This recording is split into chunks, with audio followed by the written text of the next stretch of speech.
Part 1, Chapter 8. 8.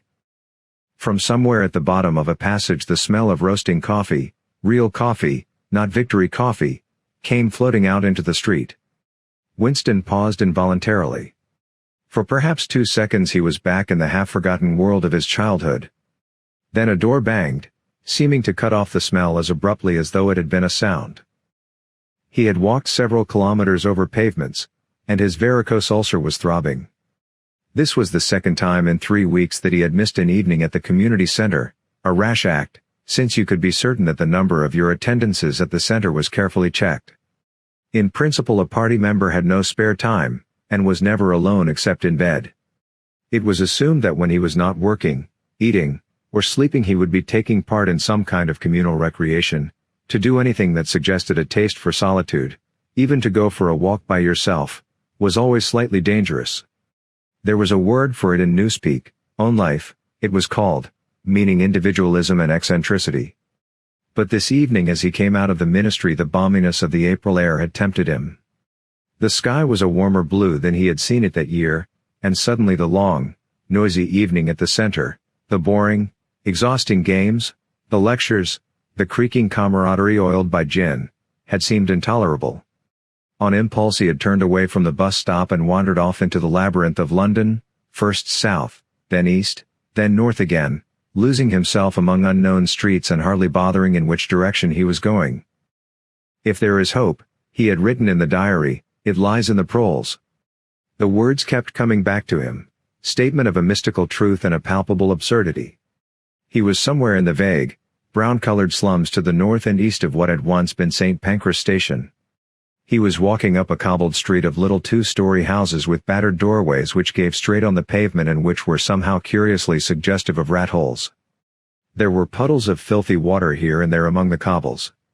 In and out of the dark doorways, and down narrow alleyways that branched off on either side, people swarmed in astonishing numbers, girls in full bloom, with crudely lipsticked mouths, and youths who chased the girls, and swollen waddling women who showed you what the girls would be like in 10 years' time, and old bent creatures shuffling along on splayed feet, and ragged barefooted children who played in the puddles and then scattered at angry yells from their mothers.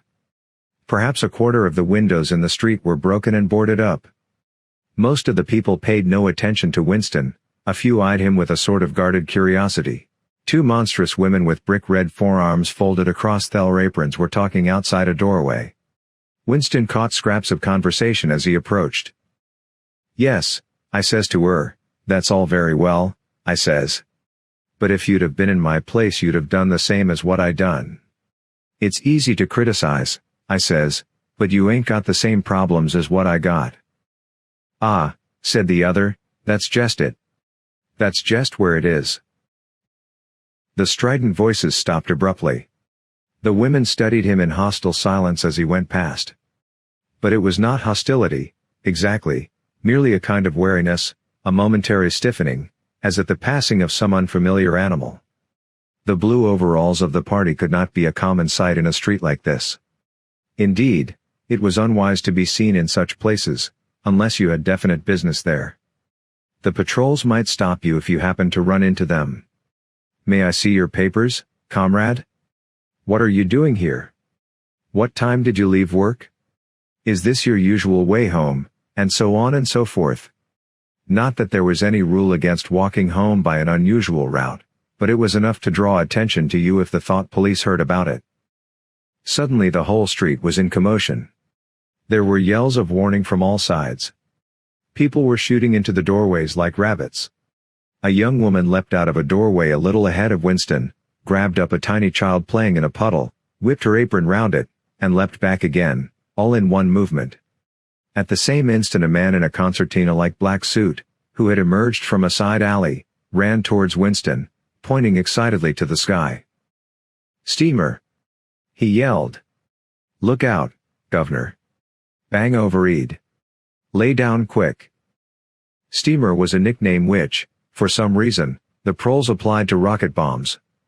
Winston promptly flung himself on his face. The proles were nearly always right when they gave you a warning of this kind. They seemed to possess some kind of instinct which told them several seconds in advance when a rocket was coming, although the rockets supposedly traveled faster than sound. Winston clasped his forearms above his head. There was a roar that seemed to make the pavement heave. A shower of light objects pattered onto his back. When he stood up, he found that he was covered with fragments of glass from the nearest window. He walked on. The bomb had demolished a group of houses 200 meters up the street.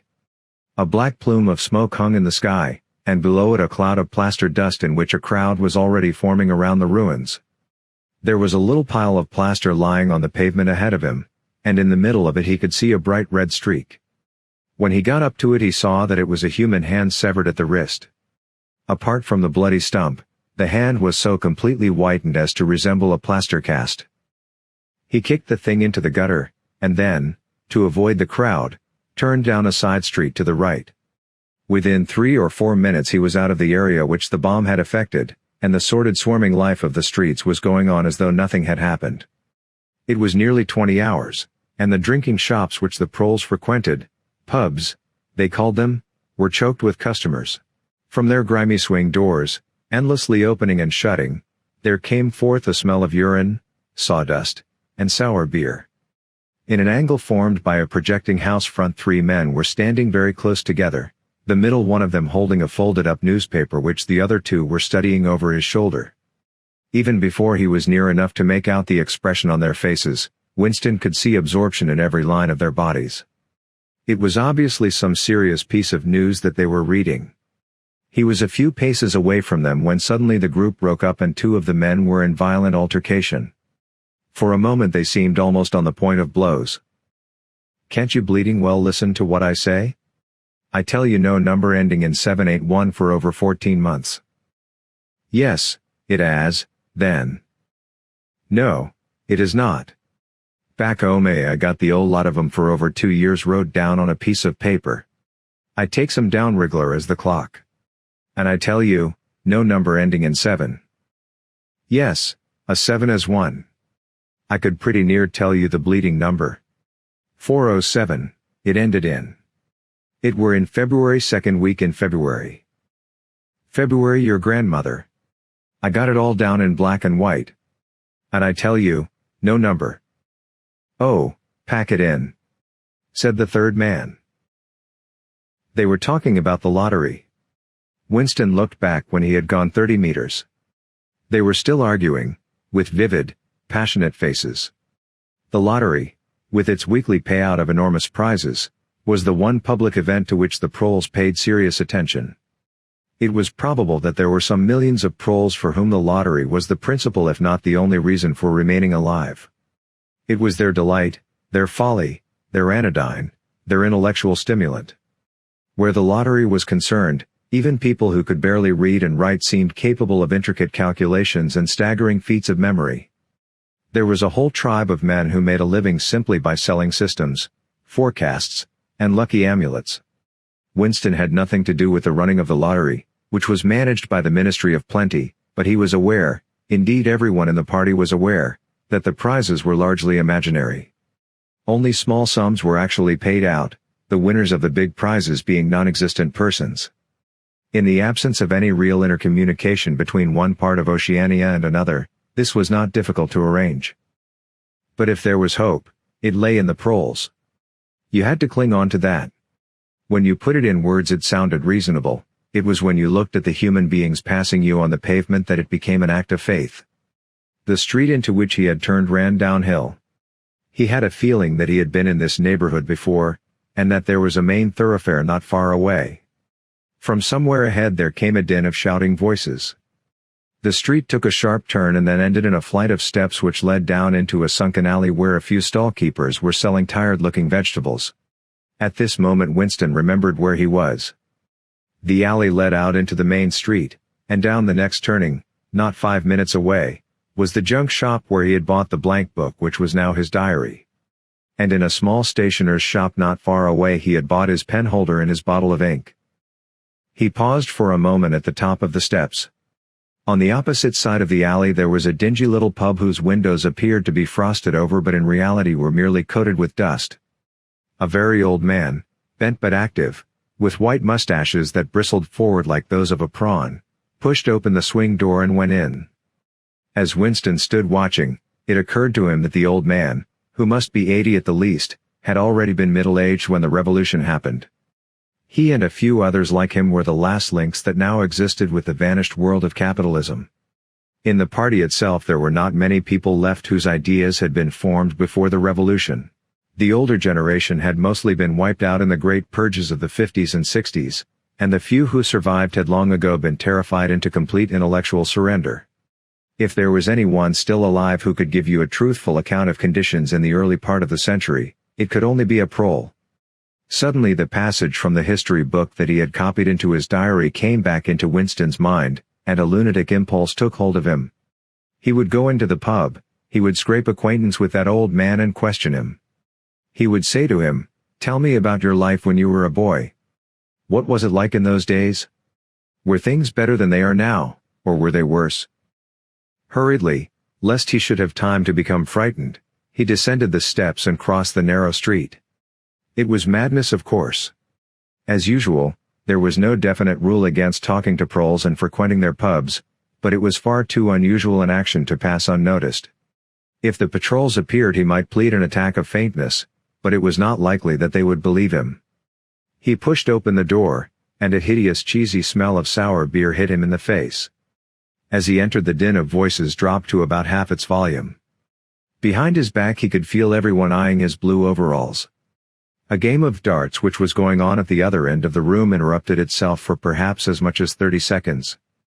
The old man whom he had followed was standing at the bar, having some kind of altercation with the barman, a large, stout, hook-nosed young man with enormous forearms. A knot of others, standing round with glasses in their hands, were watching the scene. "I arsed you civil enough, didn't I?" said the old man, straightening his shoulders pugnaciously. "You telling me you ain't got a pint mug in the old bleeding boozer?" "And what in hell's name is a pint?" said the barman, leaning forward with the tips of his fingers on the counter. "Arcad 'im. Calls hisself a barman and don't know what a pint is. Why, a pint's the half of a quart, and there's 4 quarts to the gallon. 'Ave to teach you the A, B, C next." "Never heard of 'em," said the barman shortly. "Liter and half liter. That's all we serve. There's the glasses on the shelf in front of you." "I likes a pint," persisted the old man. "You could 'a drawed me off a pint easy enough. We didn't 'ave these bleeding liters when I was a young man." "When you were a young man we were all living in the treetops," said the barman, with a glance at the other customers. There was a shout of laughter, and the uneasiness caused by Winston's entry seemed to disappear. The old man's white stubbled face had flushed pink. He turned away, muttering to himself, and bumped into Winston. Winston caught him gently by the arm. "May I offer you a drink?" he said. "You are a gent," said the other, straightening his shoulders again. He appeared not to have noticed Winston's blue overalls. "Pint," he added aggressively to the barman. "Pint of wallop?" The barman swished 2 half-liters of dark brown beer into thick glasses which he had rinsed in a bucket under the counter. Beer was the only drink you could get in prole pubs. The proles were supposed not to drink gin, though in practice they could get hold of it easily enough. The game of darts was in full swing again, and the knot of men at the bar had begun talking about lottery tickets. Winston's presence was forgotten for a moment. There was a deal table under the window where he and the old man could talk without fear of being overheard. It was horribly dangerous, but at any rate there was no telescreen in the room, a point he had made sure of as soon as he came in.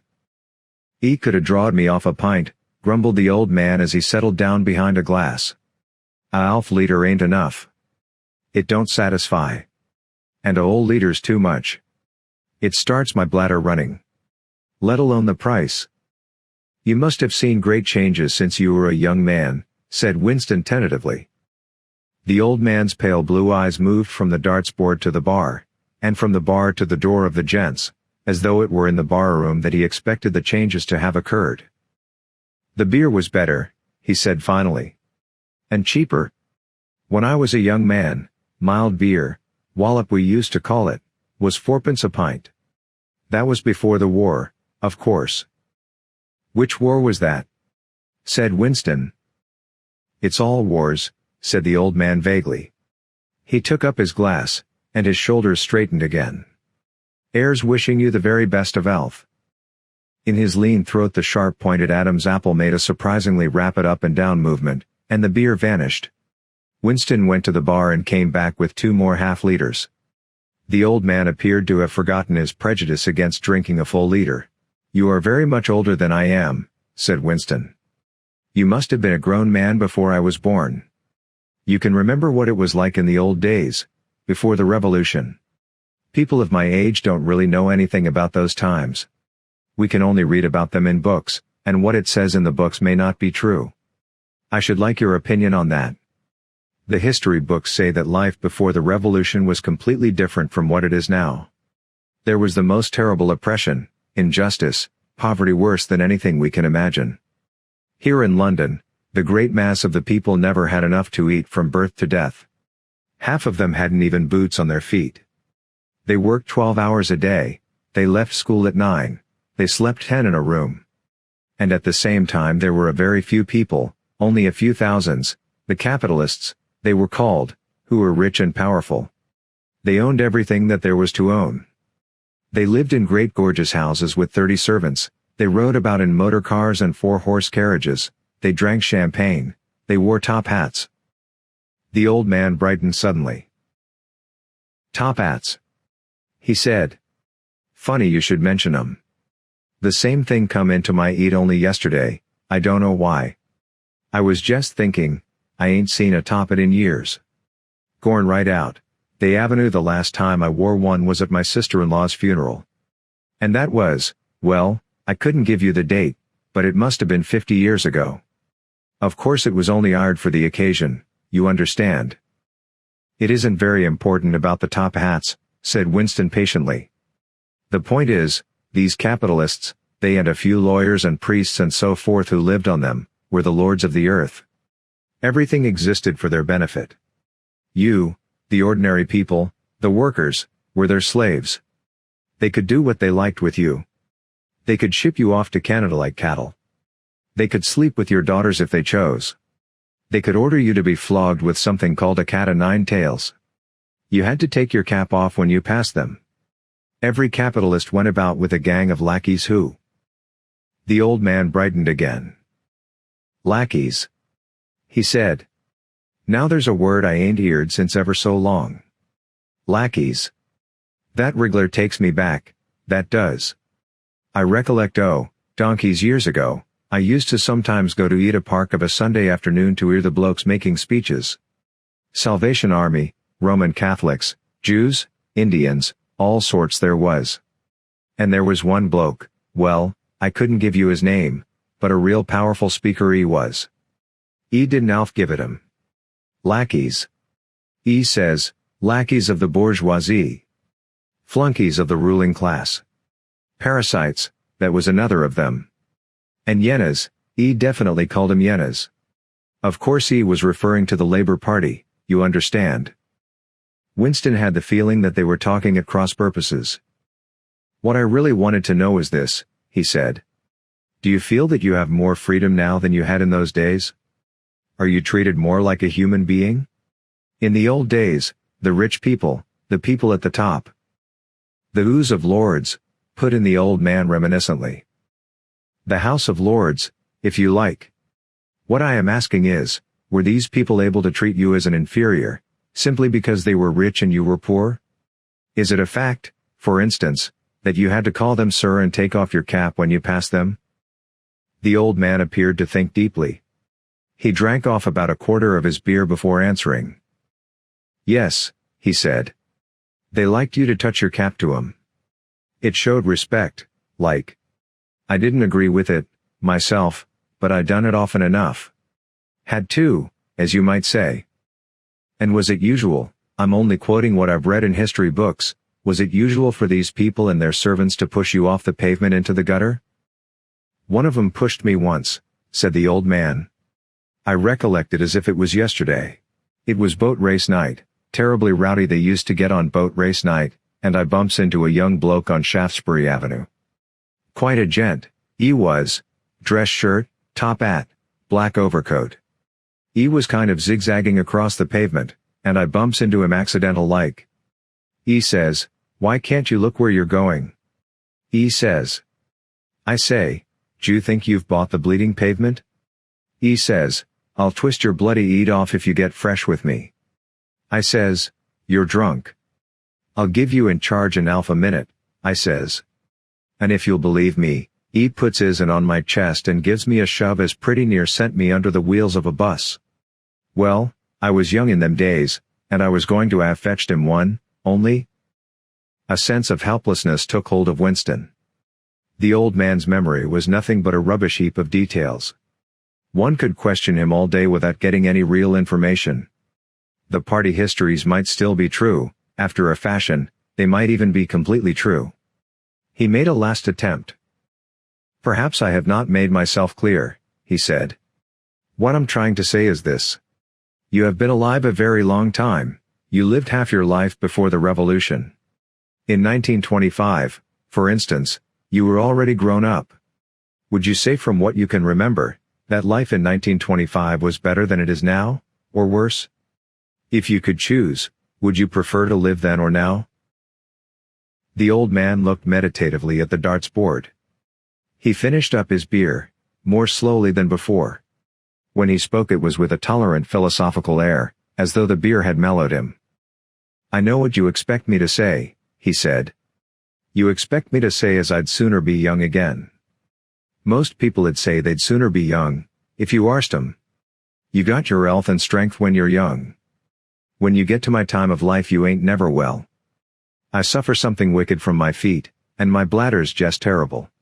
6 and 7 times a night it is me out of bed. On the other end, there's great advantages in being a old man. You ain't got the same worries. No truck with women, and that's a great thing. I ain't had a woman for near on 30 year, if you'd credit it. Nor wanted to, what's more." Winston sat back against the windowsill.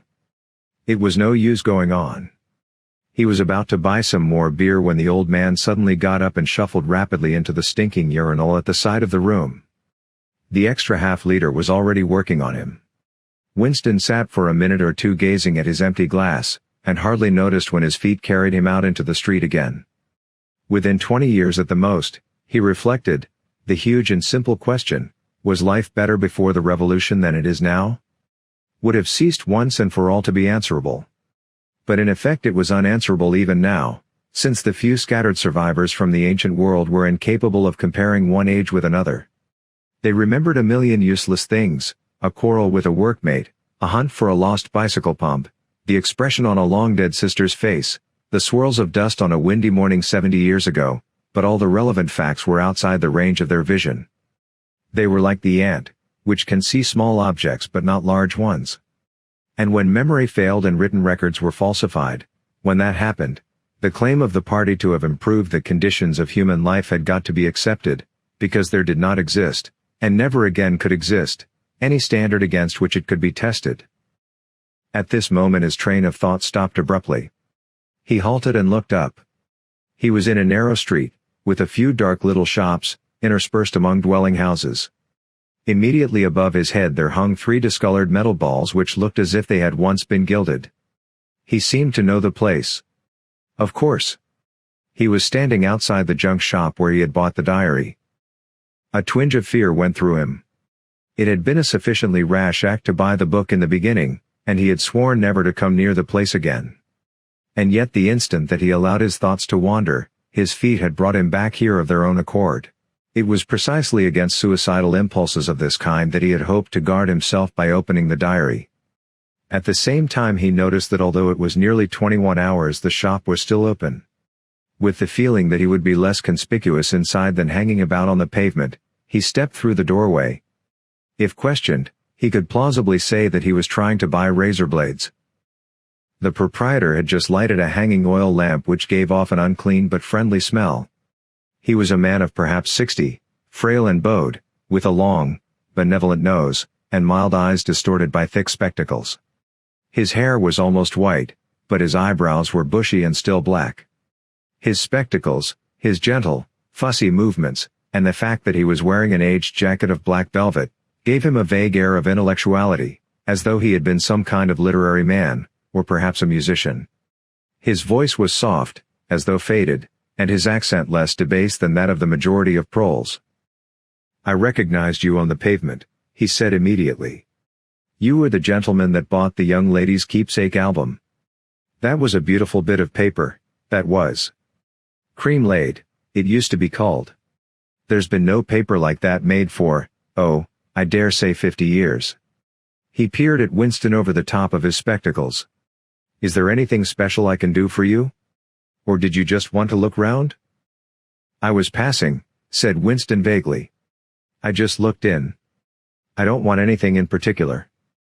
"It's just as well," said the other, "because I don't suppose I could have satisfied you." He made an apologetic gesture with his soft-palmed hand. "You see how it is, an empty shop, you might say. Between you and me, the antique trade's just about finished. No demand any longer, and no stock either. Furniture, china, glass, it's all been broken up by degrees. And of course the metal stuff's mostly been melted down. I haven't seen a brass candlestick in years." The tiny interior of the shop was in fact uncomfortably full, but there was almost nothing in it of the slightest value. The floor space was very restricted, because all round the walls were stacked innumerable dusty picture frames. In the window there were trays of nuts and bolts, worn-out chisels, penknives with broken blades, tarnished watches that did not even pretend to be in going order, and other miscellaneous rubbish. Only on a small table in the corner was there a litter of odds and ends, lacquered snuff boxes, agate brooches, and the like, which looked as though they might include something interesting. As Winston wandered towards the table his eye was caught by a round, smooth thing that gleamed softly in the lamplight, and he picked it up. It was a heavy lump of glass, curved on one side, flat on the other, making almost a hemisphere. There was a peculiar softness, as of rainwater, in both the color and the texture of the glass. At the heart of it, magnified by the curved surface, there was a strange, pink, convoluted object that recalled a rose or a sea anemone. "What is it?" said Winston, fascinated. "That's coral, that is," said the old man. "It must have come from the Indian Ocean. They used to kind of embed it in the glass. That wasn't made less than 100 years ago. More, by the look of it." "It's a beautiful thing," said Winston. "It is a beautiful thing," said the other appreciatively. "But there's not many that'd say so nowadays." He coughed. "Now, if it so happened that you wanted to buy it, that'd cost you $4. I can remember when a thing like that would have fetched £8, and £8 was, well, I can't work it out, but it was a lot of money. But who cares about genuine antiques nowadays, even the few that's left?" Winston immediately paid over the $4 and slid the coveted thing into his pocket. What appealed to him about it was not so much its beauty as the air it seemed to possess of belonging to an age quite different from the present one. The soft, rain-watery glass was not like any glass that he had ever seen. The thing was doubly attractive because of its apparent uselessness, though he could guess that it must once have been intended as a paperweight. It was very heavy in his pocket, but fortunately it did not make much of a bulge. It was a queer thing, even a compromising thing, for a party member to have in his possession. Anything old, and for that matter anything beautiful, was always vaguely suspect. The old man had grown noticeably more cheerful after receiving the $4. Winston realized that he would have accepted 3 or even 2. "There's another room upstairs that you might care to take a look at," he said. "There's not much in it. Just a few pieces. We'll do with a light if we're going upstairs." He lit another lamp, and, with bowed back, led the way slowly up the steep and worn stairs and along a tiny passage, into a room which did not give on the street but looked out on a cobbled yard and a forest of chimney pots. Winston noticed that the furniture was still arranged as though the room were meant to be lived in. There was a strip of carpet on the floor, a picture or two on the walls, and a deep, slatternly armchair drawn up to the fireplace. An old-fashioned glass clock with a 12-hour face was ticking away on the mantelpiece. Under the window, and occupying nearly a quarter of the room, was an enormous bed with a mattress still on it. "We lived here till my wife died," said the old man half apologetically. "I'm selling the furniture off by little and little. Now that's a beautiful mahogany bed, Or at least it would be if you could get the bugs out of it. But I dare say you'd find it a little bit cumbersome.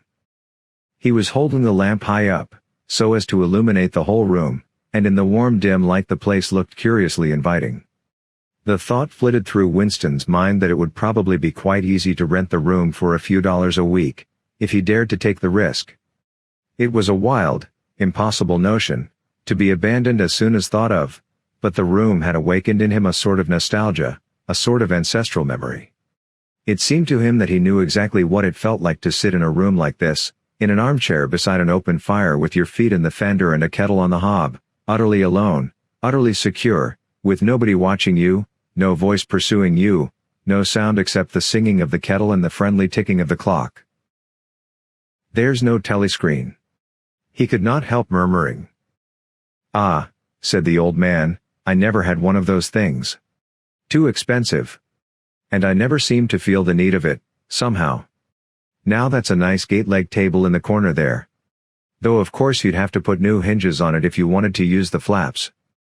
There was a small bookcase in the other corner, and Winston had already gravitated towards it. It contained nothing but rubbish. The hunting down and destruction of books had been done with the same thoroughness in the prole quarters as everywhere else. It was very unlikely that there existed anywhere in Oceania a copy of a book printed earlier than 1960. The old man, still carrying the lamp, was standing in front of a picture in a rosewood frame which hung on the other side of the fireplace, opposite the bed. Now, if you happen to be interested in old prints at all, he began delicately. Winston came across to examine the picture. It was a steel engraving of an oval building with rectangular windows, and a small tower in front. There was a railing running round the building, and at the rear end there was what appeared to be a statue. Winston gazed at it for some moments. It seemed vaguely familiar, though he did not remember the statue. The frame's fixed to the wall, said the old man, but I could unscrew it for you, I dare say.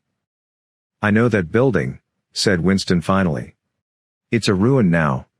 It's in the middle of the street outside the Palace of Justice. That's right. Outside the law courts. It was bombed in, many years ago. It was a church at one time, St. Clement Danes, its name was. He smiled apologetically, as though conscious of saying something slightly ridiculous, and added, Oranges and lemons, say the bells of St. Clement's. What's that? Said Winston.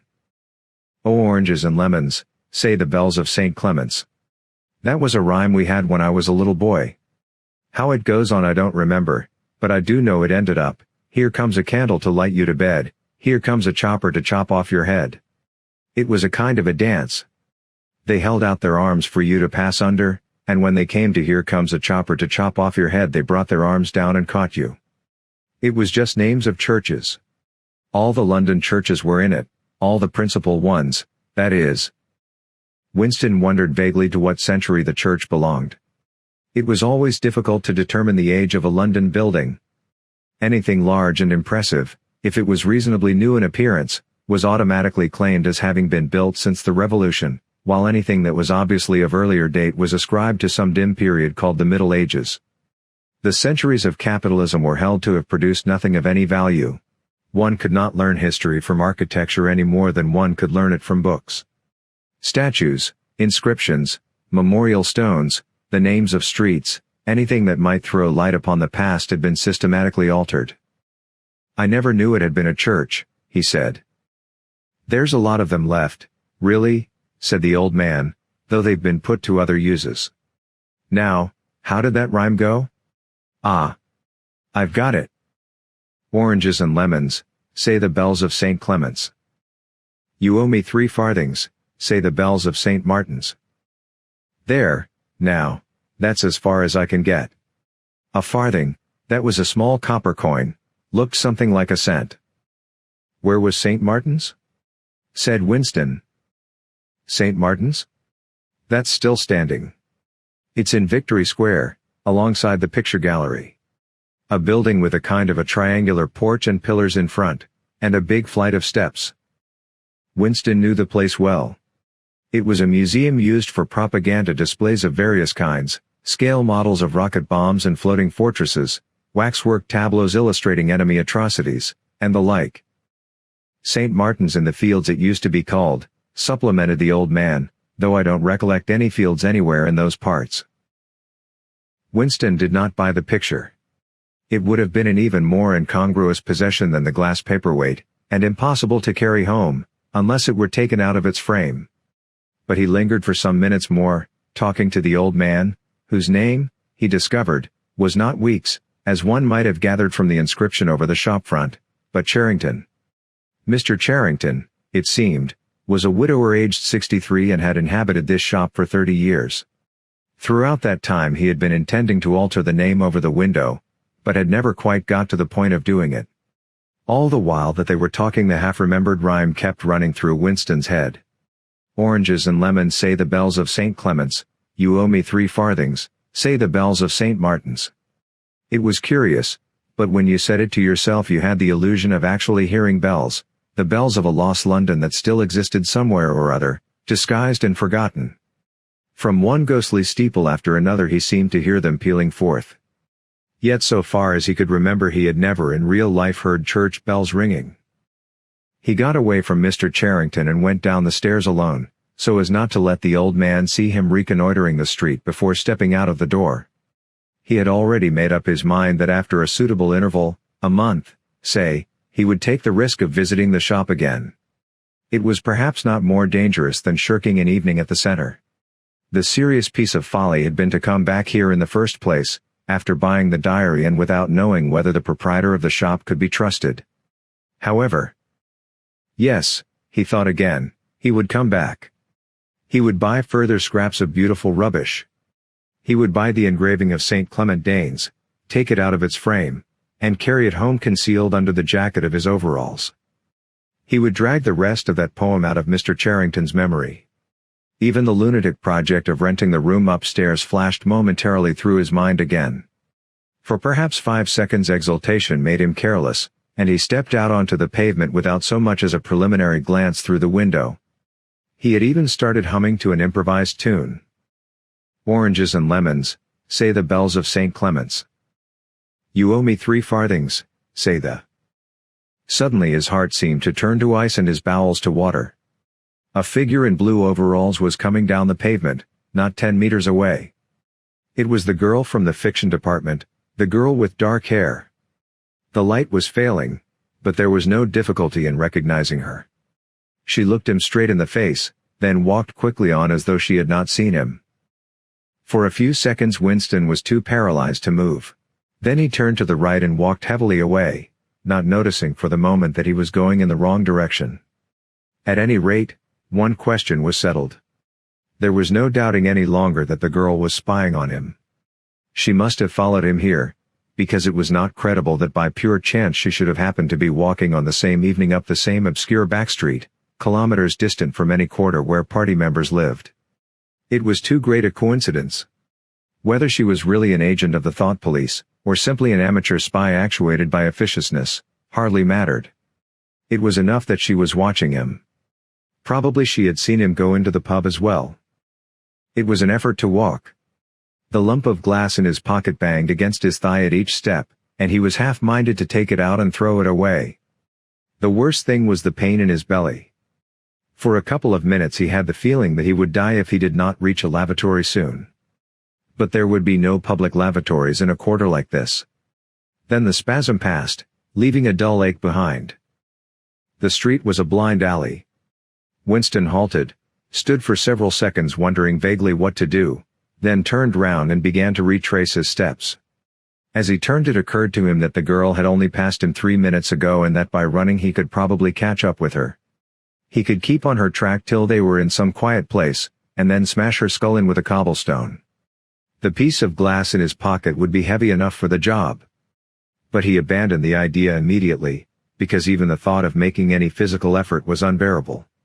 He could not run, he could not strike a blow. Besides, she was young and lusty and would defend herself. He thought also of hurrying to the community center and staying there till the place closed, so as to establish a partial alibi for the evening. But that too was impossible. A deadly lassitude had taken hold of him. All he wanted was to get home quickly and then sit down and be quiet. It was after 22 hours when he got back to the flat. The lights would be switched off at the main at 23:30.